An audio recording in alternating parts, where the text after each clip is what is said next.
நான் உடைக்கல. ஸ்வேதா, ரொம்ப தப்பு பண்ற.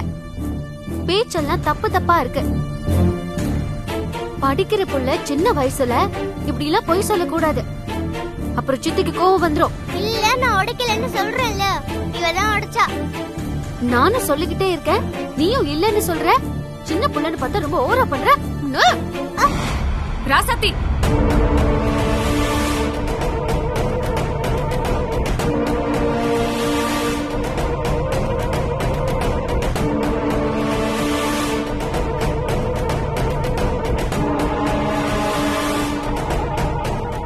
என்ன பண்ற நீ? எல்லாம் தெரிஞ்சுதா பண்றியா?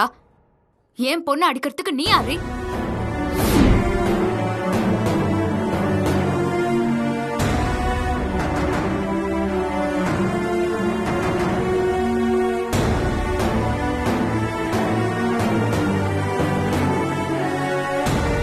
இல்ல கண்மணி, அவதான் போட்டோவை உடைச்சா. அத நானே என் கண்ணால பார்த்தேன். ஆனா இப்போ நான் பண்ணலன்னு சொன்னதையே சொல்லிட்டு இருந்தா. அதான். அப்படின்னா அடிப்பியா? உனக்கு யார் இந்த அதிகாரத்தை கொடுத்தது? சொல்லு.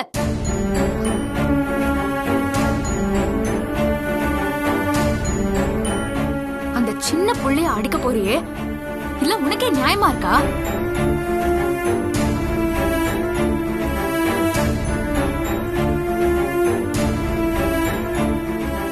நீயும் தான் ஒரு புள்ளைய பெத்து வச்சிருக்கிய. அதுகிட்ட நான் இப்படி பண்ண நீ பாத்துக்கிட்டு சும்மா இருப்பியா?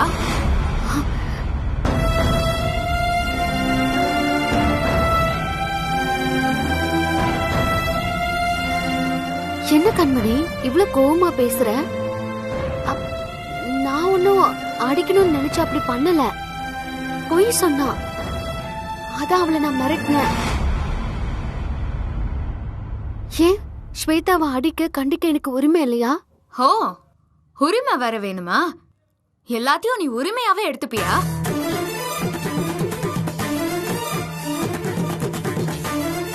என் பொண்ண அடிக்க அதிகாரம் பண்ணலாம் உனக்கு எந்த உரிமையும் இல்ல.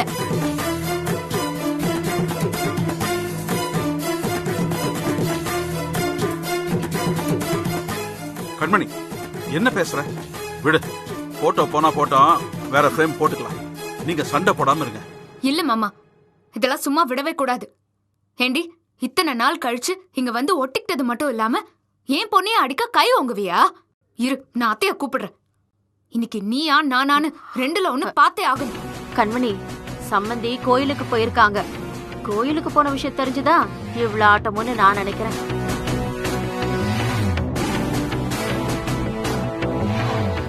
என்ன, கோயிலுக்கு போனா திரும்பி வரவே மாட்டாங்களா? வரட்டும்.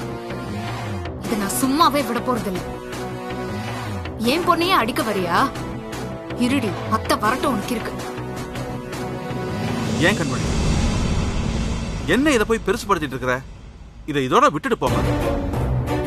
ஏற்கனவே மரகதம் ஒரு மாதிரி இருக்கா, நீ வேற தேவையில்லாம அதையும் இதையும் சொல்லி குடும்பத்துல பிரச்சனை பண்ணாதமா. மாமா, நீங்க அமைதியா இருங்க. நீங்க என்ன சொன்னாலும் என் மனசு ஆறாது. என் பொண்ணையும் அடிக்க வரல, அத்தை வரட்டும்டி.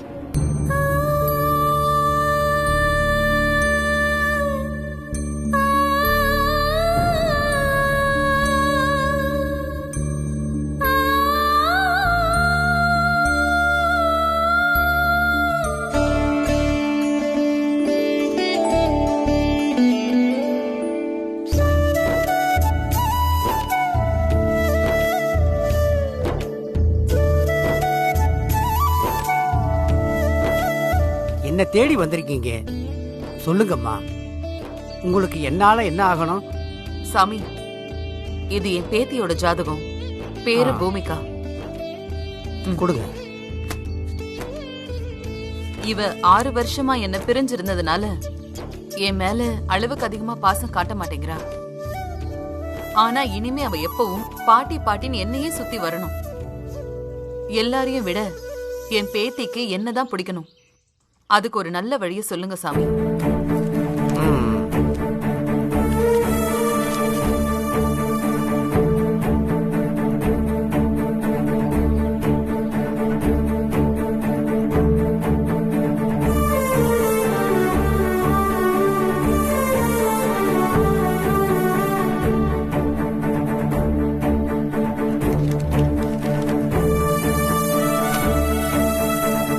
இந்த ஜாதகம் லட்சத்துல ஒருத்தருக்கு தான் இருக்கும். இந்த குழந்தை பிறந்து உயிருக்கு போராடுறப்போ ஒரு புண்ணியவதியால உயிர் பொழைச்சிருக்கும்.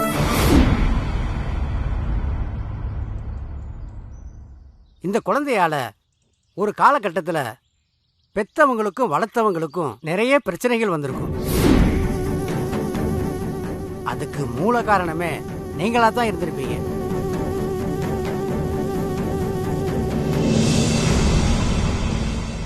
என்ன சாமி இப்படி சொல்றீங்க? இத மாத்துறதுக்கும் நான் நினைச்ச மாதிரி நல்லது நடக்கிறதுக்கும் வேற வழியே இல்லையா சாமி? தப்பு பண்ணவங்க அதை உணர்ந்து தலகுனிறப்ப வாழ வழிகாட்டாம எந்த தெய்வமும் கைவிட்டுட்டு போறதில்ல. பூமிகாங்கிற இந்த குழந்தையால எந்த பிரச்சனையும் உங்க குடும்பத்துக்கு வராம இருக்கிறதுக்கும் அந்த குழந்தை உங்க மேல பிரியமா இருக்கிறதுக்கும் ஒரே ஒரு பரிகாரம் இருக்கு.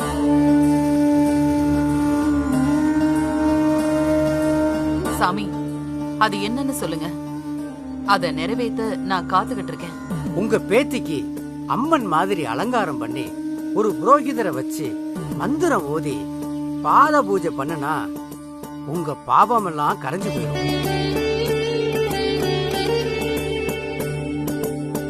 அவ அதுக்கப்புறம் உங்களையே சுத்தி சுத்தி வருவா. பெத்தவளையும் வளர்த்தவளையும் காட்டிலும் அவளுக்கு நீங்க தான் பெருசா பண்ணுவீங்க. இது நிச்சயம் நடக்கும்.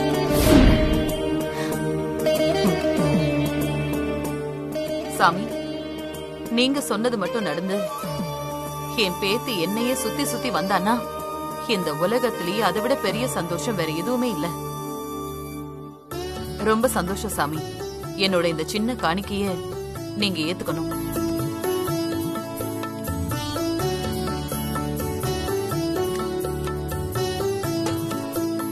இந்தாங்க. தாயே அங்காள பரமேஸ்வரி,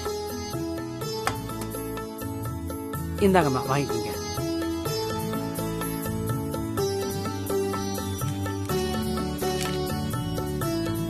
அண்ணே, இந்த சாமியார் ஜாதகத்தை கணிச்சு சொன்னார்னா அப்படியே நடக்கும். என் மனசு இப்பவே பாதி நிறைஞ்சிருச்சு சந்தானம். கடந்த 6 வருஷத்துல உண்மையிலேயே நான் இன்னைக்குதான் ரொம்ப சந்தோஷமா இருக்கேன். அண்ணே, அப்ப நான் கேட்ட பணம் எனக்கு கிடைச்சிரும்ல? இது நடக்கட்டும். நல்லபடியா நிலைமை மாறட்டும். உனக்கு என்ன வேணுமோ அதை நான் தரேன். போதுமா? சரிங்க அண்ணி.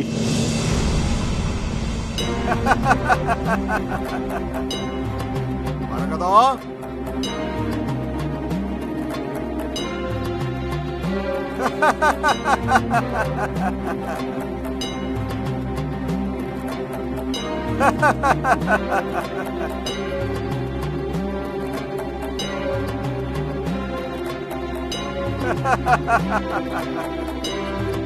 ஏன் சாமி சிரிக்கிறீங்க? மரகதா, நீ கணக்கு மேல கணக்கு போட்டு நினைச்சத சாதிக்கணும்னு துடிச்சுக்கிட்டு இருக்க. ஆனா ஆண்டவன் கணக்கு வேறையா இருக்கு.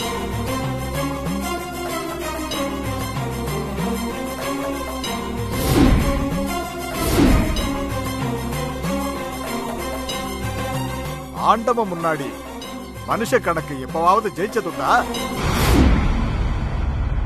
மரகதம், பாதத்தை கழுவுனா பாவம் போகுமோ?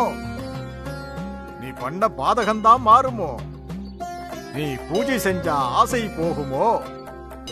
காலந்தான் உனக்காக மாறுமோ?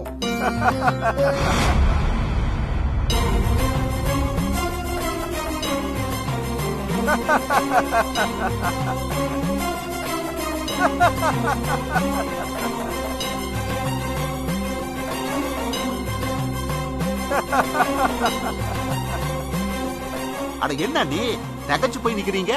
அந்த பக்கிரி ஏதோ வாயில வந்ததோ உளறிட்டு போகுது. அதுக்கெல்லாம் போய் நீங்க ஃபீல் பண்ணலாமா? வாங்க நீ, நாம போய் ஆக வேண்டியதை பார்க்கலாம்.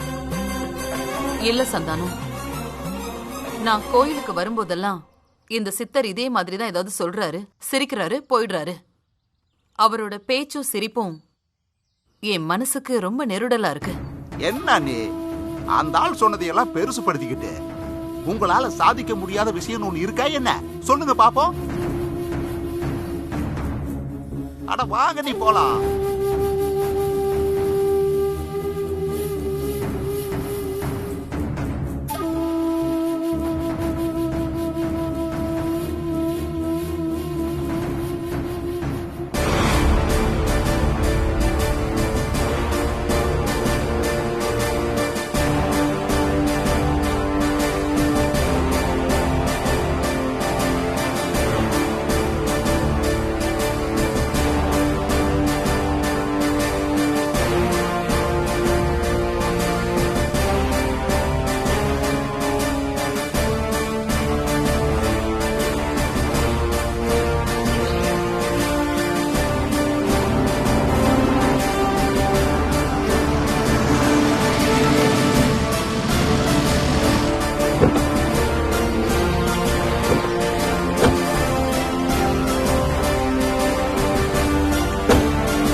அந்த சாமியார் சொன்னபடி பூஜையை மட்டும் பண்ணிட்டீங்கன்னா நீங்க நினைச்சது அப்படியே நடக்கும் அண்ணே. நீ முதல்ல வாயை முடிக்கல வா, அதெல்லாம் நான் பாத்துக்கிறேன். அண்ணே நீங்களா சொல்ற வரைக்கும் இல்ல இனிமே சாப்பிட மட்டும்தான் வாயவே திறப்பேன்.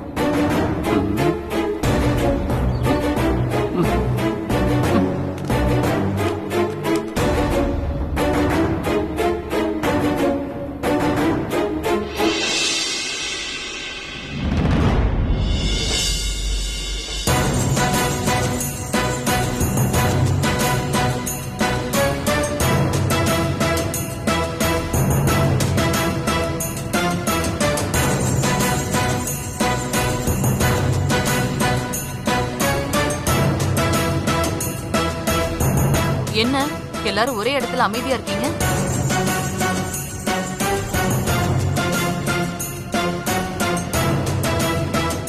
என்னன்னு நான் பாட்டுக்கு கேட்டுக்கிட்டே இருக்கேன். நீங்க பாட்டுக்கு அமைதியா இருந்தா என்ன அர்த்தம்? யாராவது சொல்லுங்க, என்னாச்சு?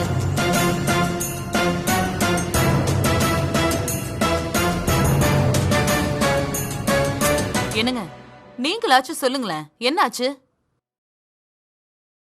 என்ன கேட்காத, உன் மருமகளை கேளு. எனக்கு போட்டோ உடைஞ்சது மட்டும்தான் தெரியும்.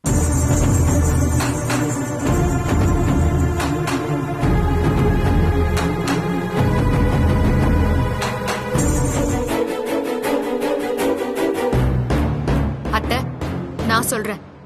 என் பொண்ணு அவ பாட்டுக்குன்னு உட்காந்துட்டு இருந்தா. ராசாத்தி பொண்ணு வந்து பால் விளையாட கூப்பிட்டு இருக்கா. ஸ்வேதா வரமாட்டேன்னு சொல்லிருக்கா. அதோட விட வேண்டியதானே? தொடர்ந்து கம்பல் பண்ணி கூப்பிட வரமாட்டேன்னு பால தட்டி விட்டுருக்கா. அது போய் போட்டோ மேல பட்டு போட்டோ உடைஞ்சு போயிருக்கு. அதுக்கு யாரத்த பொறுப்பு?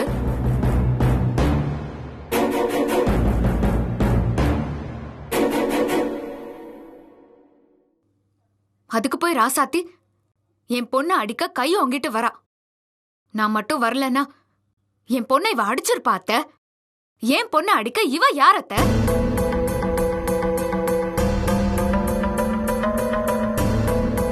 என்ன ராசாத்தி, கண்மணி சொல்றது உண்மையா?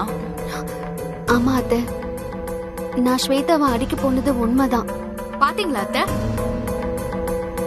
உங்ககிட்ட எவ்வளவு தைரியமா சொல்றான்னு. நான் மட்டும் வரல, என் பொண்ணு அடிச்சே கொன்னு இருப்பா.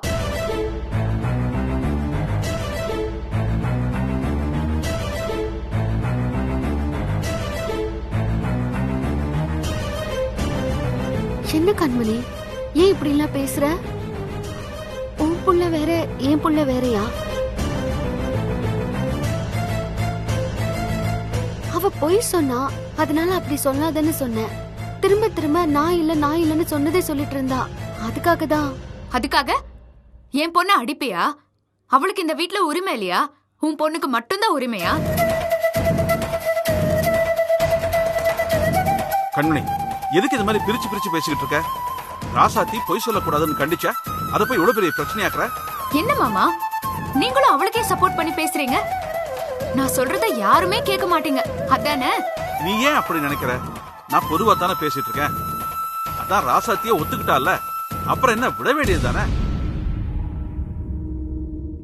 அத்தை, இந்த வீட்டுல இது வரைக்கும் நான் விட்டு கொடுத்துதான் போறேன். ஆனா என்னையே அவமானப்படுத்திட்டு இருக்கீங்க. ஆனா அதையும் பொறுத்துக்கிட்டு தான் நான் இவ்ளோ நாளும் இங்க இருந்துட்டு இருக்கேன். இனிமேலும் என்னாலலாம் பொறுத்துட்டு போக முடியாது. கண்மணி, நான் சொல்றது கொஞ்சம் கேக்குறியா? நாம இந்த ஊர்ல பரம்பரையா பெரிய குடும்பம்னு பேர் எடுத்திருக்கோம். இது வரைக்கும் கூட்டு குடும்பமா ஒன்னாதான் வாழ்ந்துட்டு இருக்கோம். ஜோசியர் சொன்னதுனாலதான் நாம இவங்கள 6 வருஷம் பிரிஞ்சிருந்தோம். போதும், இனிமே நாம எல்லாம் ஒன்னா இருப்போம். கொஞ்சம் அனுசரிச்சு போங்க. அத்தை, போதும் அத்தை, அனுசரிச்சு போனது எல்லாமே போதும். தலைக்கு மேல வெள்ளம் வந்துருச்சு. இனி ஜான் போனா என்ன, முழம் போனா என்ன? எப்போ அவ என் பொண்ணு மேலேயே கை வைக்க வந்தாலும் அப்பவே எங்களுக்கு உண்டான மரியாதை எல்லாமே போயிருச்சு. உங்ககிட்ட சொன்னா நீங்க அவளை கண்டிப்பீங்கன்னு நினைச்சேன். அதுவும் இல்லைன்னு ஆயிடுச்சு.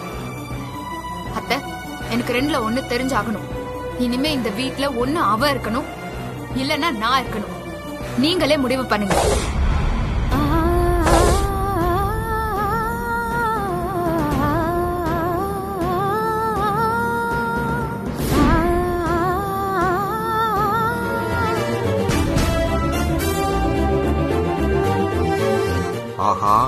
நாம வந்த நேரமும் என்னவோ தெரியல, பிரச்சனை மேல பிரச்சனை வந்துகிட்டே இருக்கே. இப்ப நான் என்ன சொல்லிட்டு இருக்கேன், நீ என்ன பேசிட்டு இருக்க? எல்லாம் தெரிஞ்சுதான் பேசிட்டு இருக்கியா? காது குத்து முடிஞ்சதும் ராசாத்தி குடும்பம் ஸ்ரீரங்கம் போறேன்னு அடம் பிடிச்சாங்க. நான் தான் கெஞ்சி கூத்தாடி குடும்பம் பிரிஞ்சு அது நல்லாவே இருக்காது, ஊர்ல 4 பேரு நம்ம குடும்பத்தை பத்தி தப்பா பேசுவாங்கன்னு சொல்லி எங்கே இருக்க சொன்னேன். அதான் இங்க வந்த கொஞ்ச நாள்லயே என்கிட்ட இருந்த உரிமையை தட்டி பறிச்சுட்டாளே. நீங்களும் அவளையும் அவளோட குழந்தையையும் தூக்கி வச்சு கொண்டாடிட்டு இருக்கீங்க. இப்ப நீ சும்மா இருக்க போறியா இல்லையா?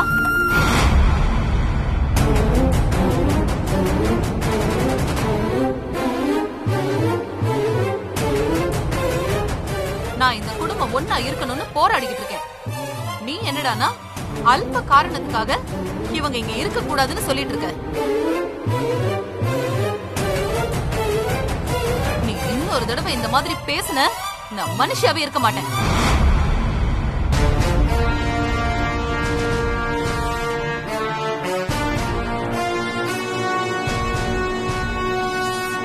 உனக்கு என்ன வேணும்னாலும் என்கிட்ட கேளு, நான் செஞ்சு தரேன்.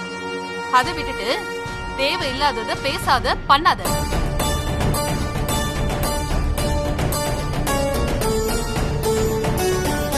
இப்ப கூட நான் போய் ஜோசியரை தான் பாத்துட்டு வரேன். என் பேத்திக்கு இந்த வீட்டுல அம்மன் மாதிரி அலங்காரம் பண்ணி பாத பூஜை பண்ணணும்னு சொல்லிருக்காரு. அத கண்டிப்பா செய்யணும், அதுவும் நாளைக்கே செய்யணும். ஆளுக்கு ஒரு பக்கம் மூஞ்சி இப்படி வச்சுக்கிட்டு இருந்தீங்கன்னா ஒரு நல்லதும் நடக்காது. இந்த பிரச்சனையை இப்படியே விட்டுடுங்க. அடுத்து நடக்க போற நல்லத பாருங்க.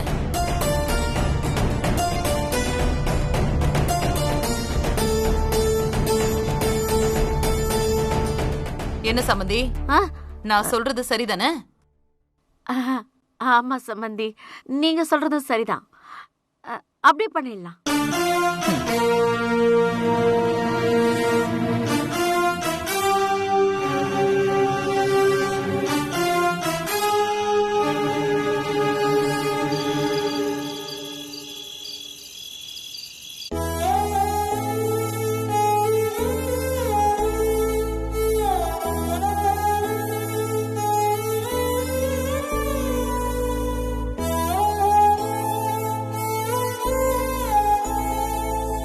இங்க பாரு ஸ்வேதா, அம்மா இன்னைக்கு சொல்ல போறத நீ என்னைக்குமே மறக்க கூடாது. அந்த ராசாத்திக்கு உன்னை அடிக்க எந்த உரிமையும் கிடையாது. அந்த மாதிரி மறுபடியும் ஏதாவது பண்ணானா உடனே நீ என்கிட்ட வந்து சொல்லு. அந்த ராசாத்திய நான் உண்டு இல்லைன்னு பண்ணிடுறேன். இல்லம்மா, நான் பண்ணதுதான் தப்பு. நான் தான் பூமிகா கிட்ட இருந்த பால் தூக்கி போட்டேன். அது போய் தாத்தா போட்டோ மேல பட்டு போட்டோவே உடைஞ்சிருச்சு. என்னடி சொல்ற? அப்ப அந்த ராசாத்தி பண்ணது கரெக்ட்னு சொல்றியா? இங்க பாரு ஸ்வேதா, அது உன் தாத்தாவோட போட்டோ. அதை உடைக்க உனக்கு எல்லா ரைட்ஸும் இருக்கு. அதுவும் இல்லாம நீ என்ன வேணும் நான் பண்ண இல்லல்ல? நான் தாத்தாவோட போட்டோவை வேணும்னு உடைக்கலம்மா. எனக்கு அந்த பூமிகா மேலதான் கோபம். எனக்கு அவளை சுத்தமா பிடிக்கல. அதான் பால் தூக்கி போட்டேன். அது போய் தாத்தா போட்டோல போய் விழுந்துச்சு. அதுக்காக ராசாத்தி உன்னை அடிக்க வந்ததெல்லாம் தப்பு ஸ்வேதா. இங்க பாரு, ராசாத்தி இனிமே உன்கிட்ட பேச வந்தா அவகிட்ட எல்லாம் நீ பேசாத. அவ இப்படி பேசி பேசிதான் மரகதம் பாட்டி அவ சொல்றதுக்கு எல்லாம் தலையாட்டிக்கிட்டு இருக்காங்க.